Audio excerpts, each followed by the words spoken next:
Hello everyone, welcome to all of you. Myself Anju Maurya. और हम लोग यहाँ पे पढ़ रहे हैं circulation and the body fluid, जिसमें हम लोगों ने अभी तक ढेर सारी चीज़ें कवर करी थी। आज जो भी बचे हुए टॉपिक हैं उसको हम लोग कवर करेंगे। सबसे अच्छी बात यह है कि आपका नीट एग्जामिनेशन पोस्टपोन हो चुका है और अब वो 26 जुलाई को ना हो के वो 13 सितंबर को होने जा रहा है। तो आपके पास एक बहुत अच्छा टाइम गैप मिल चुका है कि अगर आप सिलेबस को दोबारा से अच्छे से डीपली भी पढ़ना चाहें तो आप पढ़ाई कर सकते हैं। ये उन लोगों के लिए एक बेटर ऑप्शन है, बेटर अपॉर्चुनिटी है वी कैन से, कि जो लोग अभी तक ठीक से पढ़ाई नहीं किए थे, इस उलझन में थे कि अभी हम ऐसा क्या पढ़ लें कि थोड़ा मार्क्स सही आ जाए, तो उनके लिए एक अपॉर्चुनिटी है कि वो अपनी पढ़ाई को फिर से कंटिन्यू कर सकते हैं और इतने लंबे टाइम ड्यूरेशन में अभी अपनी पढ़ाई जो भी चीज़ें, जो भी डाउट है उसको बहुत डीपली पढ़ सकते हैं। ठीक है, तो कहने का मतलब ये है कि आप मेहनत करिए और मेरे पास टाइम बचता है, अगर मैं ये सारे सिलेबस कंप्लीट करा लेती हूँ, मेरे पास टाइम बचता है तो मैं हर एक चैप्टर का एक वीडियो बनाऊंगी जिसमें सारी इम्पॉर्टेंट चीज़ें मैं कवर कराऊंगी। तो चलिए आज हम लोग पढ़ते हैं, जो भी चीज़ें छूटी हुई थी उसके आगे हम लोग देखते हैं। पिछले लेक्चर में हम लोग कार्डियक साइकिल पढ़ चुके थे। कार्डियक साइकिल में हमने एक डायग्राम बनाया था, याद है आपको? हमने आपको बताया था ये डायग्राम आपको याद होना चाहिए थोड़ा सा, 1 मिनट। ठीक है, ये आरिकल है और ये वेंट्रिकल है। इसका 0 पॉइंट यहाँ पे अगर मैं लिख दूँ 0.1, 0.2, 0.3, ठीक है, 0.4, एक डायग्राम बनाया था ना मैंने इस तरीके से, 0.5, ओके, 0.6 और इसके बाद ये क्या है 0.7 और 0.8। तो मैंने आपको ये बताया था, यहाँ से आप एक चीज़, मैं ऐसे ये डायग्राम फिर से इसलिए बना रही हूँ कि मुझे एक चीज़ आपको यहाँ से और बताना है, जो मैंने देखा कि एक कॉम्पिटिटिव एग्ज़ाम में ये क्वेश्चन पूछा गया था। तो अगर आप इस डायग्राम को याद रखते हैं ना तो हर तरीके के क्वेश्चन सॉल्व कर लेंगे कार्डियक साइकिल से रिलेटेड। मैंने आपको बताया था एट्रियल सिस्टोल 0.1 सेकेंड का होता है, फिर बाकी सारे टाइम एट्रिया क्या करती है, रिलैक्स करती है, यही है ना। और जब एट्रिया कॉन्ट्रैक्ट कर रही है तो वेंट्रिकल ऑब्वियसली रिलैक्स करेगा, तो वेंट्रिकल का ये डायस्टोल होगा। वेंट्रिकल सिस्टोल 3 सेकेंड का 0.3 सेकेंड का होता है और वेंट्रिकुलर डायस्टोल पॉइंट कितने का होता है, 0.5 सेकेंड का होता है। तो आप एक बात बताओ कि फर्स्ट हार्ट साउंड क्या है, लब है। और हमने आपको बताया था कि फर्स्ट हार्ट साउंड कब प्रोड्यूस होगा, जब वेंट्रिकल कॉन्ट्रैक्ट करेगा। ठीक है, जब वेंट्रिकल कॉन्ट्रैक्ट करेगा तो AV वाल्व क्लोज हो जाएगा, ट्राइकस्पिड और बाइकस्पिड वाल्व क्लोज होंगे, फर्स्ट हार्ट साउंड प्रोड्यूस होगा। तो वेंट्रिकल यहाँ शुरू, यहाँ फर्स्ट हार्ट साउंड है, this is the first heart sound, क्योंकि यहाँ पे वेंट्रिकल कॉन्ट्रैक्ट करना शुरू किया। और सेकेंड हार्ट साउंड कब प्रोड्यूस होगा, जब वेंट्रिकल रिलैक्स करना शुरू कर देता है। तो यहाँ पे जब वेंट्रिकल रिलैक्स करेगा तो सेकेंड हार्ट साउंड, क्योंकि वेंट्रिकल रिलैक्स किया, ठीक है, तो जो सेमील्यूनर वाल्व है वो क्लोज हो जाते हैं, तो उसकी वजह से सेकेंड हार्ट साउंड प्रोड्यूस होता है। तो क्वेश्चन ये पूछा गया कि फर्स्ट हार्ट साउंड और सेकेंड हार्ट साउंड के बीच में कितना टाइम गैप होता है, दैट इज़ 0.3 सेकेंड। ठीक है, कितना होता है, 0.3 सेकेंड। तो ये सवाल मैंने आपको बताने के लिए इस डायग्राम को मैंने फिर से बनाया था, तो आप इस चीज़ को समझना। आज हम लोग पढ़ते हैं what is the stroke volume. ठीक है, तो यहाँ पे जो हमारा आज का टॉपिक है, stroke volume and cardiac output. Cardiac output. अब हम देखते हैं कि स्ट्रोक वॉल्यूम होता क्या है। तो स्ट्रोक वॉल्यूम का मतलब ये है कि ड्यूरिंग ईच बीट, बस ऐसे समझिएगा, ईच बीट, हर बार जब हमारा दिल बीट करता है, हमारा हार्ट बीट करता है, तो उस दौरान जितना ब्लड हार्ट से बाहर आता है वाया द आर्टरीज, ठीक है, जो पल्मोनरी आर्टरी और सिस्टमिक आर्टरी है ना, उसके थ्रू जितना ब्लड बाहर आता है उसको हम लोग कहते हैं स्ट्रोक वॉल्यूम। तो आप एक बात बताओ कि स्ट्रोक वॉल्यूम जो है उसमें पल्मोनरी आर्टरी के द्वारा लंग्स में जाएगा 70 ml, ये होता है 70 ml, ठीक है, पल्मोनरी आर्टरी के द्वारा लंग्स में जाएगा 70 ml, और सिस्टमिक आर्टरी के द्वारा या सिस्टमिक ओटा के द्वारा बॉडी पार्ट्स में जाएगा। तो बॉडी पार्ट्स में कितना ब्लड जा रहा है, ठीक है, बॉडी पार्ट्स में कितना ब्लड जा रहा है उसको हम लोग मेनली कंसिडर करते हैं स्ट्रोक वॉल्यूम में। तो आप ये समझना कि ड्यूरिंग ईच बीट, ठीक है, ईच बीट के दौरान, हर बीट के दौरान जितना ब्लड हार्ट से बाहर आता है उसको हम लोग क्या कहते हैं, उसको हम लोग कहते हैं स्ट्रोक वॉल्यूम। तो ईच बीट के दौरान 70 ml ब्लड बाहर आता है। तो अब मुझे एक बात बताओ कि एक बीट के दौरान 70 ml और 1 मिनट में जितना ब्लड हार्ट से बॉडी पार्ट्स को पहुंचता है, ठीक है, क्योंकि ब्लड कहाँ से जाएगा, वेंट्रिकल से जाएगा। तो 1 मिनट में जितना ब्लड जो है बॉडी पार्ट्स को पहुंचता है उसको हम लोग कहते हैं कार्डियक आउटपुट। तो कार्डियक आउटपुट बताइए क्या हो जाएगा। कार्डियक आउटपुट का मतलब है stroke volume into heart rate. ठीक है, हार्ट रेट। कार्डियक आउटपुट का मतलब ये है कि 1 मिनट में, ठीक है, यहाँ we can say blood pumped out by ventricles to the body parts in 1 minute. ठीक है, 1 मिनट में जो ब्लड बॉडी पार्ट से बाहर आएगा, या वी कैन से हार्ट से बाहर आएगा वेंट्रिकल के द्वारा। और किस वेंट्रिकल के द्वारा, लेफ्ट वेंट्रिकल के द्वारा। ठीक, हालांकि हम राइट वेंट्रिकल को भी लेते हैं, लेकिन राइट वेंट्रिकल वाला तो केवल लंग्स को देगा, हम बॉडी पार्ट को कंसीडर करते हैं। ठीक है, तो कार्डियक आउटपुट क्या हो जाएगा, stroke volume into heart rate. Stroke volume कितना है 70, हार्ट रेट कितना होता है, हार्ट रेट का मतलब है heart beat per minute, heart beat per minute.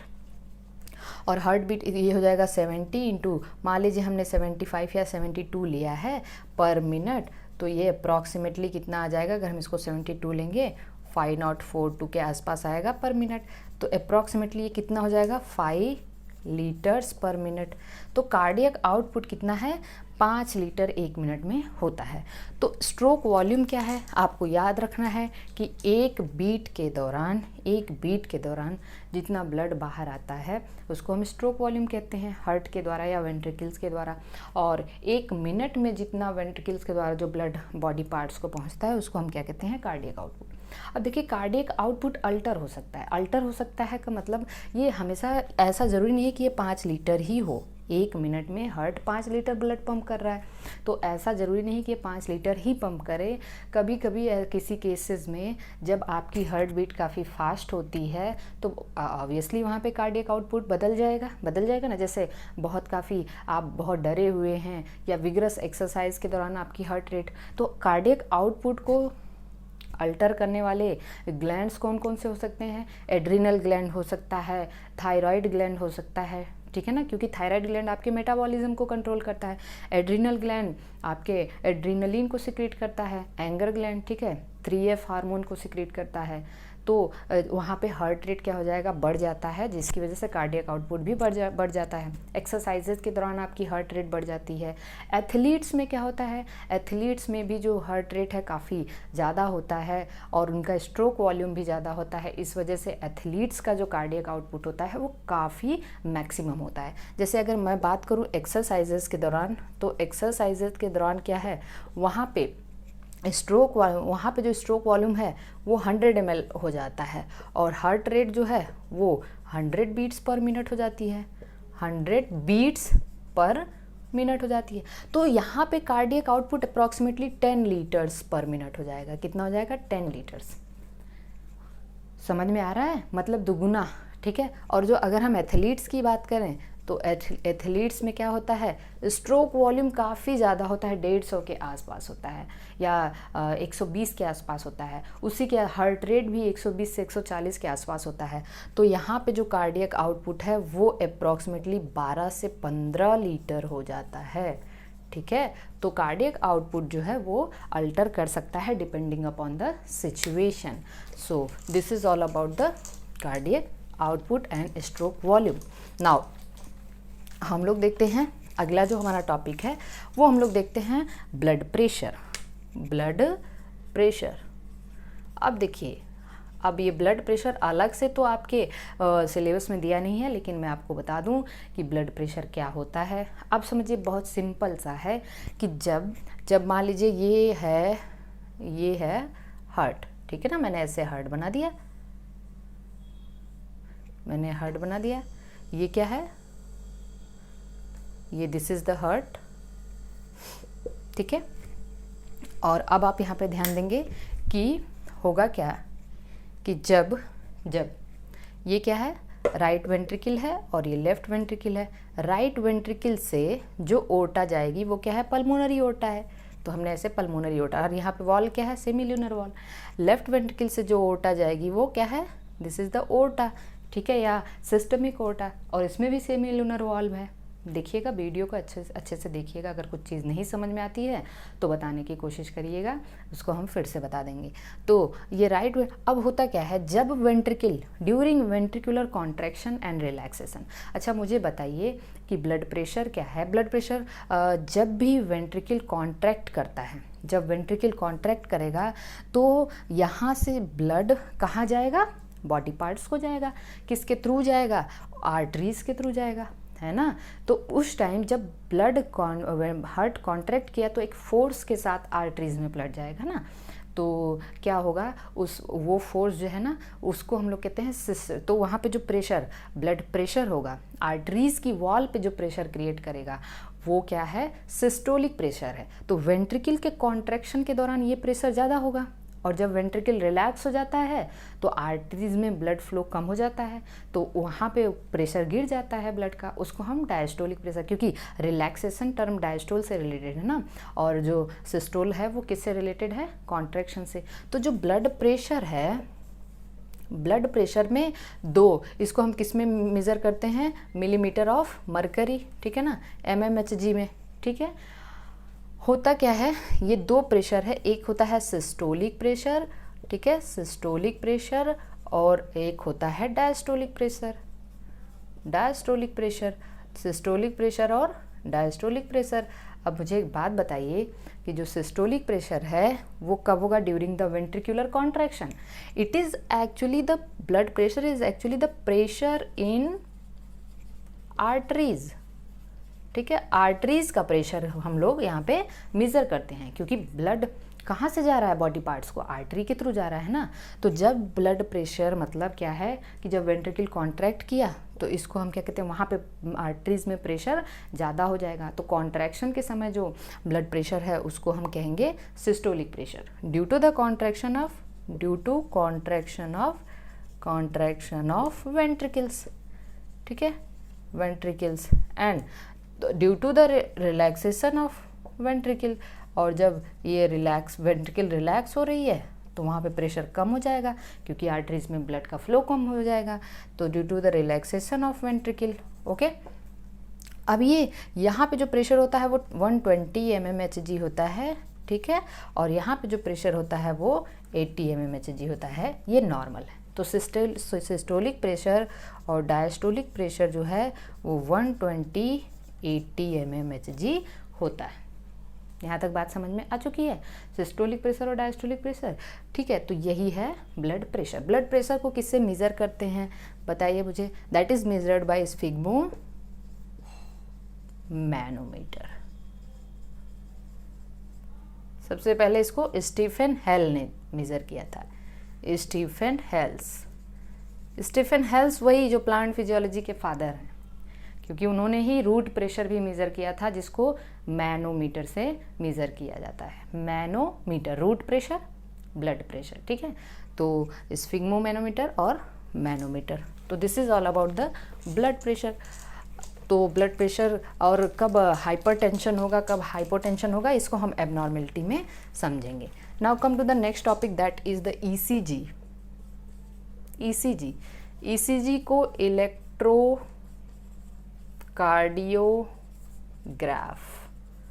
This is the electrocardiograph.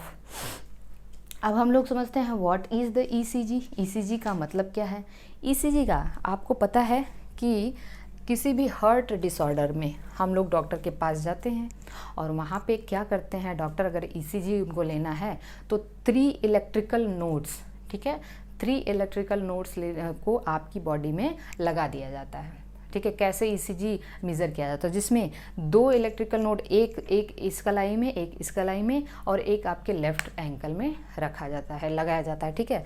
तो ईसीजी को जैसे क्या किया जाता है, पेशेंट को कनेक्टेड किया जाता है, कनेक्टेड बाय 3 इलेक्ट्रिकल नोड्स, ठीक है, 3 इलेक्ट्रिकल नोड्स, ओके। और जिसमें से 1 इन ईच रिस्ट, ये बहुत इम्पॉर्टेंट है, एंड 1 इन ईच रिस्ट मतलब 2 हो गया ये, 1 इन लेफ्ट एंकल,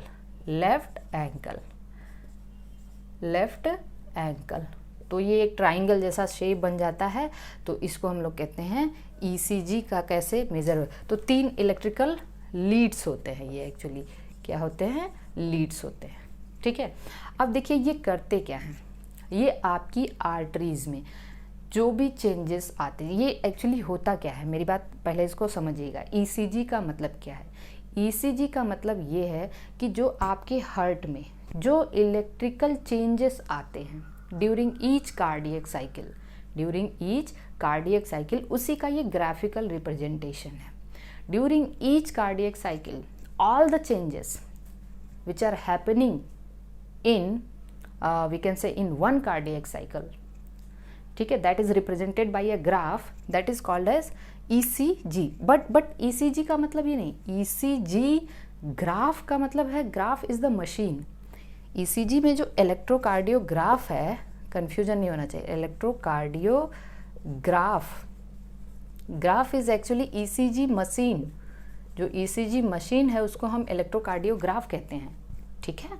लेकिन जो इलेक्ट्रोकार्डियोग्राम है, इलेक्ट्रोकार्डियोग्राम टर्मिनोलॉजी समझिएगा, वो क्या है, ग्राफिकल रिप्रेजेंटेशन। जो ग्राफ बनता है उसको हम ग्राम कहते हैं, ठीक है। जो मशीन होती है उसको हम ग्राफ कहते हैं, उल्टा है, समझना चाहिए, ठीक है। ग्राफिकल रिप्रेजेंटेशन ऑफ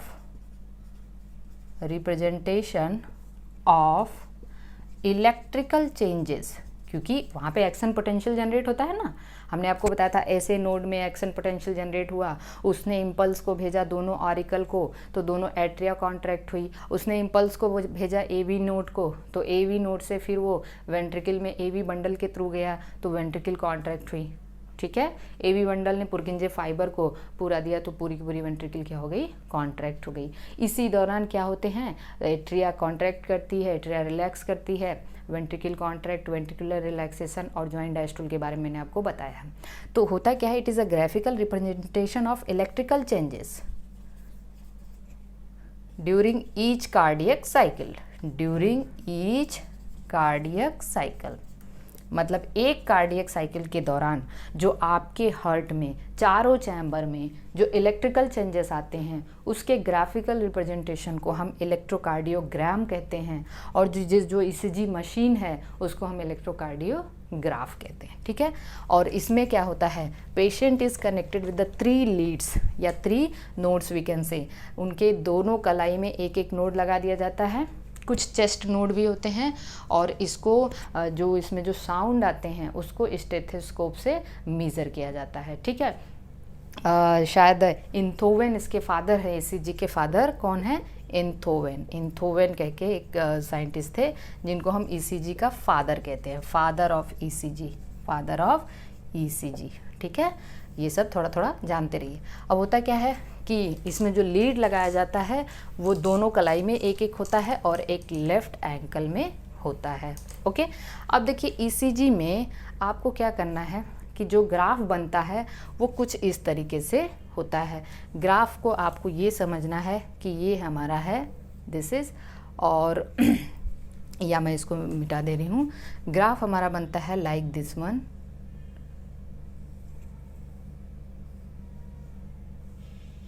ठीक है। This is the graph. जो ग्राफ बनता है वो ऐसा होता है, जिस ग्राफ को हम लोग क्या कहते हैं, इलेक्ट्रोकार्डियोग्राम कहते हैं, ठीक है। यहाँ तक बात क्लियर हुई। अब हम लोग देखिए यहाँ पे करते क्या है, ECG में कितने जो ग्राफ हैं वो क्या है, कैसे हैं। तो देखिए जो वेव्स हैं, यहाँ पे कई टाइप की वेव दिखाई देती हैं हमें। जो पहली वेव है उसको हम लोग कहते हैं P वेव, ठीक है। ये होता है QR, this is the S, okay.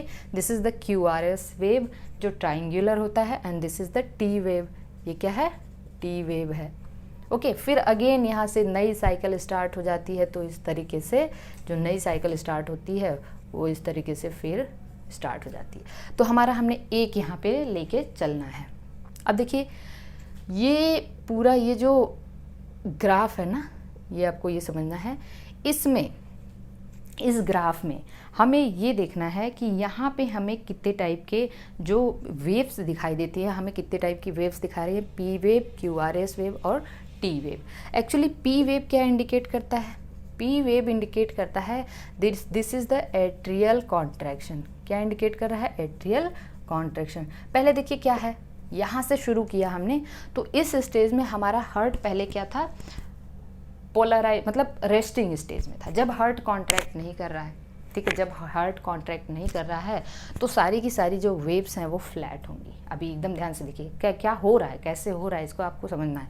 यहाँ से ये जो वेव है वो क्या है? फ्लैट। जैसे ही ऐसे नोड पे एक्शन पोटेंशियल जनरेट हुआ, क्योंकि ऐसे नोड ऑटो रिदमिक फाइबर्स हैं, या वी कैन से कि यहाँ पे सेल्फ एक्साइटेबल हैं, तो यहाँ पे एक्शन पोटेंशियल जनरेट हुआ, तो वैसे ही ये 0.1 सेकेंड में ये यहाँ पे पी वेव के किसको इंडिकेट करता है? एट्रियल कॉन्ट्रैक्शन या एट्रियल सिस्टोल को, या फिर एट्रियल डीपोलराइजेशन को। ये कितने का होता है? 0.1 सेकेंड का। पी वेव का अगर एग्जामिनर आपसे एग्जामिनर क्या पूछता है कि पी वेव जो है वो उसका टाइम ड्यूरेशन कितना है, तो 0.1 सेकेंड। Okay, got this. अब क्या हुआ देखिए, ध्यान से समझना है कि यहाँ पे हमें ये जो पी वेव है ना, कभी कभी इसमें कुछ एबनॉर्मलिटी देखने मिलती है। एबनॉर्मलिटी क्या हो सकती है ये मैं आपको बता दूं। समटाइम्स पी वेव क्या हो जाते हैं? इन्वर्टेड हो जाते हैं।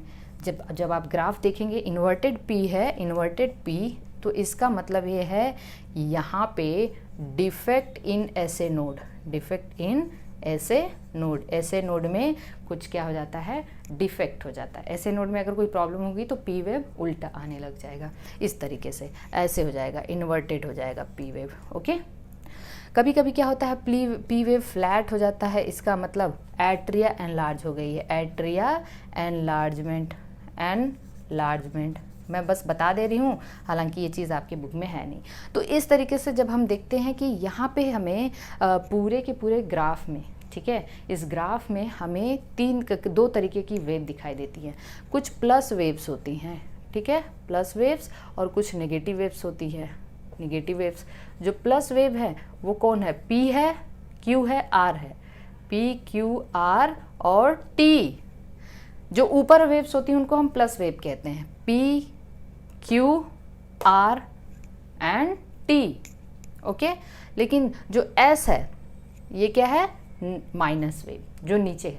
लेकिन अगर आपसे एग्जामिनर पूछता है कि हमें ग्राफ में दो नेगेटिव वेव मिला है, तो वो क्या इंडिकेट करता है? That is the inverted P. P भी नीचे आ जाएगा, ठीक है, that means there is defect in SA node. Okay, so this is about the atrial contraction. अब मुझे एक बात बताइए कि क्यूआरएस वेव के बीच में एक टाइम पीरियड है ना, ये टाइम ड्यूरेशन क्या है? क्यूआरएस किसको इंडिकेट करता है? क्यूआरएस एक ट्रायंगुलर है ना, ट्रायंगुलर, ये किसको इंडिकेट करता है? This is the ventricular systole, मतलब यहाँ पे वेंट्रिकुलर कॉन्ट्रैक्शन को रिप्रेजेंट करता है। इसका टाइम ड्यूरेशन कितना होता है? 0.3 सेकेंड। अगर आपसे कोई पूछे कि क्यूआरएस वेव का टाइम ड्यूरेशन कितना है? 0.3 सेकेंड। लेकिन एक चीज़ आपको ये समझना है कि जब पी और क्यू के बीच में जो पी क्यू इंटरवल है, पी क्यू इंटरवल, वो क्या इंडिकेट करता है? जल्दी से अब अपना दिमाग लगा सकते हो आप देखो, ऐसे नोड से क्या हुआ? एट्रिया कॉन्ट्रैक्ट करी। ऐसे नोड ने जब इम्पल्स भेजा तो एट्रिया कॉन्ट्रैक्ट करी। और वेंट्रिकल कब कॉन्ट्रैक्ट करेगा? जब ऐसे नोड से इम्पल्स जाएगा एवी नोड को, तभी तो ऐसे नोड से इम्पल्स जाएगा एवी नोड को, तो एवी नोड्स जो किसको एक्टिवेट करेगा? एवी बंडल को, तब वेंट्रिकल कॉन्ट्रैक्ट करेगा। तो एक्चुअली पी क्यू इंटरवल क्या इंडिकेट करता है? इंटरनोडल पाथवे, मतलब ऐसे नोड से एवी नोड के बीच का जो ड्यूरेशन है, तो ये 0.3 सेकेंड का सॉरी ये आपका होगा, ये क्यूआरएस वेव क्या होगा? 0.3 सेकेंड का। यहाँ पे भी कुछ प्रॉब्लम होती है, कुछ डिफेक्ट अगर है तो कुछ डिफेक्ट क्या हो सकता है? कभी कभी एनलार्ज क्यू क्या हो जाता है? एनलार्ज हो गया, इसको हम कहते हैं मायोकार्डियल इन्फेक्शन। ये किसको इंडिकेट करता है? Myocardial infection. अभी हम लोग इसको आगे देखेंगे कि मायोकार्डियल इन्फेक्शन क्या होता है। ठीक है। जब हार्ट की मसल को ऑक्सीजन की सबसे जो सप्लाई है वो काफ़ी कम हो जाता है, इनसफिशिएंट ऑक्सीजन मिलता है, तो टिश्यू की डेथ होने लगती है। हार्ट की जो टिश्यूज़ हैं वो इनफैक्ट हो जाती है। इनफैक्ट का मतलब उनकी डेथ होने लगती है, इसी को हम मायोकार्डियल इन्फेक्शन कहते हैं। तो ये एनलार्ज क्यू इसी को इंडिकेट करता है, ठीक है। क्यूआरएस वेव के बाद आता है टी वेव। टी वेव, अब देखिए ये टी वेव क्या इंडिकेट करता है, ये वेंट्रिकुलर डीपोलराइजेशन इंडिकेट करता है। Ventricular depolarisation, repolarisation. रीपोलराइजेशन का मतलब क्या है, यहाँ पे वेंट्रिकुलर क्या हो रही है, रिलैक्स कर रही है। क्या करती है, रिलैक्स करती है। तो अगर आपसे कोई पूछे वेंट्रिकल रिलैक्स, तो ये 0.5 सेकेंड का होगा। ज्वाइंट डायस्टोल भी तो इसी में ऐड है ना, ज्वाइंट डायस्टोल भी इसी में ऐड है, तो यहीं कहीं से ज्वाइंट डायस्टोल भी शुरू हो जाता है, ठीक है। तो आप यहाँ पे देखिए वेंट्रिकल यहाँ पे क्या हो रहा है, रिलैक्स कर रहा है, इसको हम टी वेव कहते हैं। समटाइम्स टी वेव क्या हो ना, टी वेव इसमें भी कुछ डिफेक्ट होते हैं, इस वेव में भी डिफेक्ट होते हैं। समटाइम्स टी वेव क्या हो जाती हैं, फ्लैट हो जाती हैं, फ्लैट हो जाती हैं, ठीक है, फ्लैट हो जाती हैं। तो इसका मतलब that is the insufficient oxygen, मतलब हार्ट की टिश्यू को क्या मिल रहा है, इनसफिशिएंट ऑक्सीजन मिल रहा है, ठीक है। तो ये सारी चीज़ें हैं। समटाइम्स टी वेव ना काफ़ी एनलार्ज हो जाती हैं, टी वेव एनलार्ज हो जाती हैं, तो इसका मतलब ये है कि अगर टी वेव एनलार्ज हो गई तो इसका मतलब ये होता है कि वेंट्रिकल एनलार्ज हो गया है, वेंट्रिकल्स एनलार्ज हो गए हैं, वेंट्रिकल का साइज अपने साइज से बड़ा हो गया है। So this is all about the we can say ECG। तो यहाँ पे हम क्या कर सकते हैं कि क्योंकि हम यहाँ से हम बता सकते हैं कि पेशेंट का जो हार्ट रेट है वो कितना है, तो सिंपली QRS वेव को मेज़र कर लीजिए और इस तरीके से आप बता सकते हैं। तो ECG का क्लिनिकल इम्पॉर्टेंस भी है। तो this is all about the ECG and their abnormality. P wave क्या इंडिकेट किया, atrial contraction. QRS wave ventricular contraction. हाँ, तीनों वेव का टाइम ड्यूरेशन आपको याद होना चाहिए। P वेव 0.1 सेकेंड का है, QRS वेव कितना है, 0.3 सेकेंड का है, और T वेव क्या है, 0.5 सेकेंड का है। So this is the ECG। अच्छा, आगे हम लोगों को क्या पढ़ना है, अगला जो टॉपिक है वो यहाँ पे है, that is the double circulation. Let me check the time. So double circulation, तो डबल सर्कुलेशन में हमें ये समझना है, इसको बहुत अच्छे से समझना है आपको। डबल सर्कुलेशन हम तो पहले पढ़ा चुके हैं ना डबल सर्कुलेशन के बारे में, कि डबल सर्कुलेशन का मतलब ये है कि हार्ट में ब्लड 2 बार आने जा रहा है, ठीक है, और दोनों ब्लड की ऑक्सीजनेटेड और डीऑक्सीजनेटेड ब्लड की मिक्सिंग नहीं होगी, ठीक है। तो इसको आप ऐसे समझ लीजिए, इसको आप ऐसे समझिए कि मान लीजिए this is the heart, heart में ये 4 चैम्बर हमने बना दिया, ठीक है। ये राइट आरिकल है, ये लेफ्ट आरिकल है, ये लेफ्ट वेंट्रिकल है, और ये राइट वेंट्रिकल है। Okay, so let me erase this and make, ठीक है। अब आप यहाँ पे देखिए, मान लीजिए ये हमने हार्ट बना दिया, ये लेफ्ट आरिकल है, लेफ्ट वेंट्रिकल है, राइट वेंट्रिकल है, राइट आरिकल है। अच्छा, लेफ्ट आरिकल से ब्लड जाएगा किससे, आपको पता है लेफ्ट आरिकल में ब्लड कहाँ से आता है, लंग से आता है ना, लंग से आता है। लेकिन यहाँ से लेफ्ट वेंट्रिकल से ब्लड गया किसके द्वारा, ओर्टा के द्वारा, सिस्टमिक ओर्टा। ये सब डायग्राम आपके बुक में दिया है इसलिए मैं बना दूँ। इसको हम लोग कहते हैं डॉर्सल ओर्टा। डॉर्सल ओर्टा के थ्रू कहाँ जाएगा, नीचे जाएगा ब्लड, और फिर ये पूरी बॉडी पार्ट्स को डिस्ट्रीब्यूट कर दिया जाएगा, ठीक है। तो ये कैसा ब्लड है, इसमें ऑक्सीजनेटेड ब्लड है ना, ये ऑक्सीजनेटेड ब्लड। तो आया ये कहाँ पे, बॉडी पार्ट्स के पास आया। अच्छा देखिए, ये आर्टरी में डिवाइड हो जाएगा, आगे चल के आर्टरीज में डिवाइड हो जाएगा।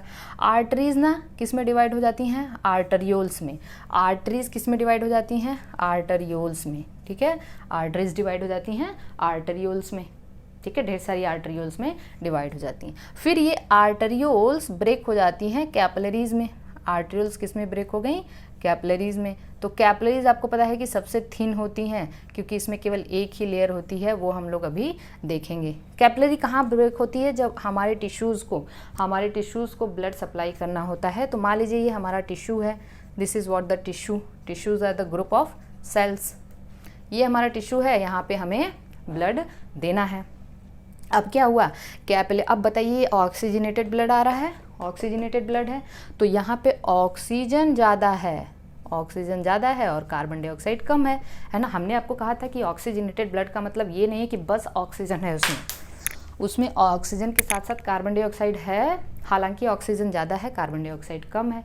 अब बताइए टिश्यूज़ क्या कर रहे हैं, टिश्यू या सेल में कंटिन्यूअस सेलुलर रेस्पायरेशन हो रहा है, तो सेलुलर रेस्पायरेशन मतलब ग्लाइकोलिसिस, क्रेब्स साइकिल, ये सब हो रहा है। तो क्या हो रहा है बताइए, वो ऑक्सीजन यूज़ करके कार्बन डाइऑक्साइड ही तो प्रोड्यूस करते हैं ना। अल्टीमेटली वहाँ पे आपने ग्लूकोज, हमने पढ़ा था, ग्लूकोज जब कंप्लीट ब्रेक डाउन होगा तो वहाँ पे कार्बन डाइऑक्साइड तो प्रोड्यूस होने जा रहा है, कार्बन डाइऑक्साइड प्रोड्यूस होगा लेकिन ऑक्सीजन यूज़ होता है।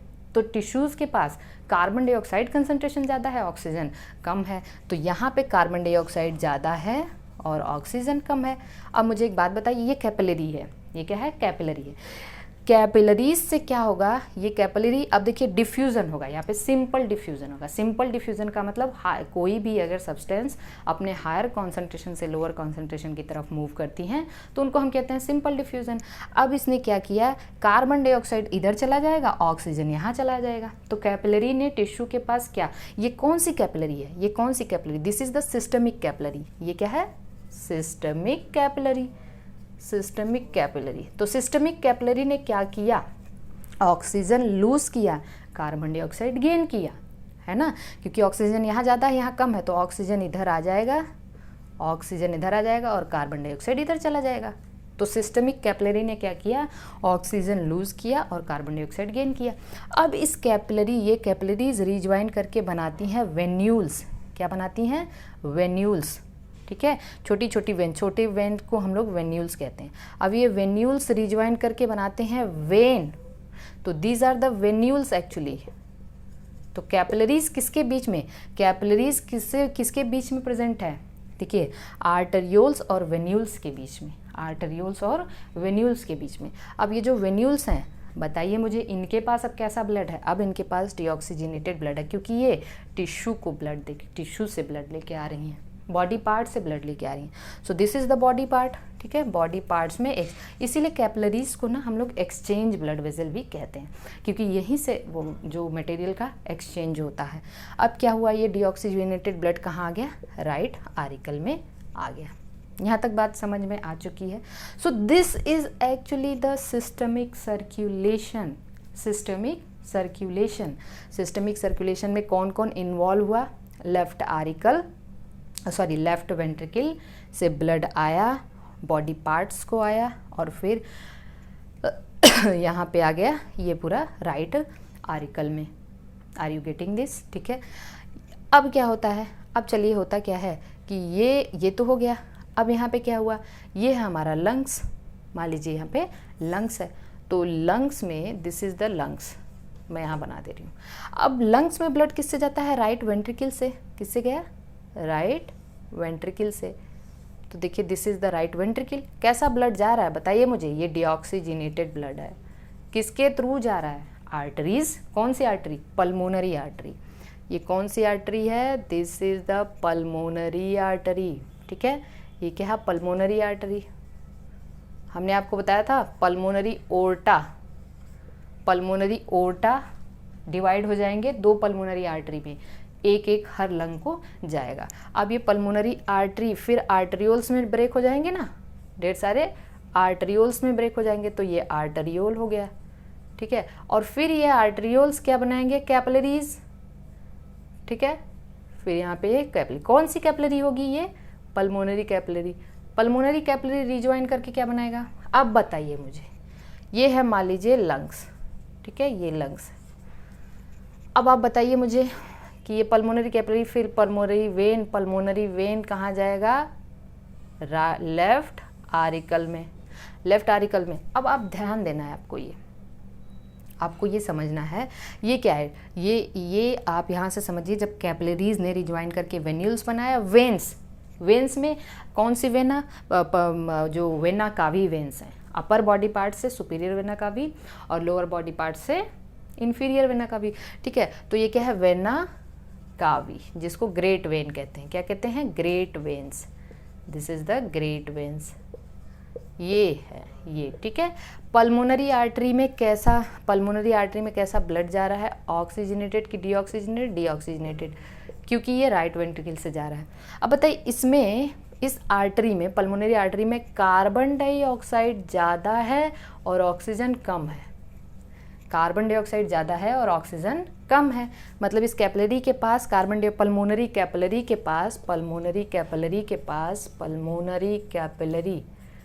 के पास कार्बन डाइऑक्साइड ज़्यादा है, ऑक्सीजन कम है। जबकि लंग्स में क्या है, ऑक्सीजन ज़्यादा है और कार्बन डाइऑक्साइड कम है, क्योंकि भाई देखिए हम जो सांस ले रहे हैं वो डायरेक्टली लंग में ही तो जा रहा है ना, तो ऑक्सीजन ज़्यादा है और कार्बन डाइऑक्साइड कम है कि नहीं है? क्योंकि आपको पता है ऑक्सीजन एटमॉस्फेयर में 21% के आसपास है, जबकि कार्बन डाइऑक्साइड 0.04% के आसपास है। तो जो एयर हम ले रहे हैं उसमें ऑक्सीजन ज़्यादा है और वो डायरेक्टली कहाँ जा रहा है, लंग्स में। तो लंग्स में ऑक्सीजन ज़्यादा है, कार्बन डाइऑक्साइड कम है, और पल्मोनरी कैपिलरी में कार्बन डाइऑक्साइड ज़्यादा है, ऑक्सीजन कम है। तो इसने क्या किया, ये कार्बन डाइऑक्साइड को यहाँ पे लूज़ कर देंगे और ऑक्सीजन गेन कर लेंगे। तो अब जो पल्मोनरी वेन है ये आएगी ना, ये वेन्यूल्स फिर वेन बना लेगी। तो जो पल्मोनरी वेन्स हैं इसके पास क्या है, ऑक्सीजनेटेड ब्लड, और ये कहाँ ओपन होने जा रहे हैं, लेफ्ट आरिकल में। तो इस सर्कुलेशन को हम लोग क्या कहते हैं, लेसर सर्कुलेशन या फिर पल्मोनरी सर्कुलेशन। लेसर सर्कुलेशन या पल्मोनरी सर्कुलेशन। तो दो टाइप का सर्कुलेशन हमने देखा, एक ग्रेटर